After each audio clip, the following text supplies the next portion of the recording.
எல்லோருக்கும் வணக்கம். Tamil audio books சேனலுக்காக கதைகள் வாசிப்பது KS பிரியா.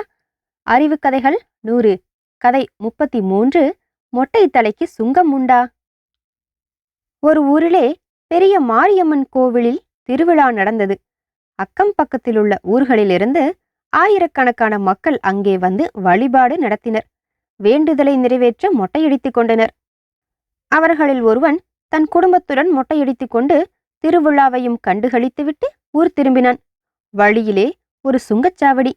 அங்கு பலகையில் ஏதோ எழுதியிருந்தது. அருகில் அதிகாரி ஒருவனும் நின்று கொண்டிருந்தான்.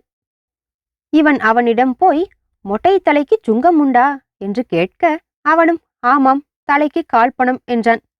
இவன் தன்னுடன் வந்தவர்களின் தலையை எண்ணி கணக்கு பார்த்து காசை கொடுத்துவிட்டு ஊர் வந்து சேர்ந்தான்.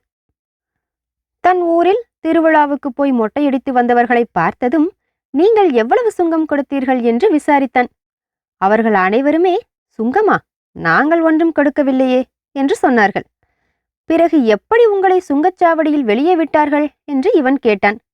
அதற்கு அவர்கள் சொன்னார்கள், மொட்டை தலைக்கு யாரும் சுங்கம் வசூலிக்கவில்லையே என்று.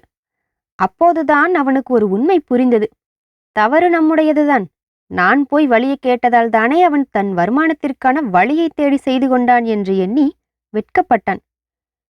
எத்தனையோ பேர் இப்படித்தான் வாழ்க்கையிலே தெரியாத செய்திகளில் தன்னலமே குறியாக உள்ளவர்களிடம் போய் வழிய போய் ஆலோசனை கேட்டு பிறகு அவதிப்படுவதை பார்க்கிறோம். அப்படித்தான் இவனும் ஏமாந்தான். இந்த கதை உங்களுக்கு ரொம்ப பிடிச்சிருக்குன்னு நினைக்கிறேன். இந்த கதைகளின் தொடர்ச்சியை தொடர்ந்து கேட்க தமிழ் ஆடியோ புக்ஸ் சேனலை சப்ஸ்கிரைப் பண்ணுங்க. மறக்காம உங்க ஃப்ரெண்ட்ஸோட ஷேர் பண்ணுங்க. அடுத்த கதையில் சந்திக்கிறேன். வணக்கம்.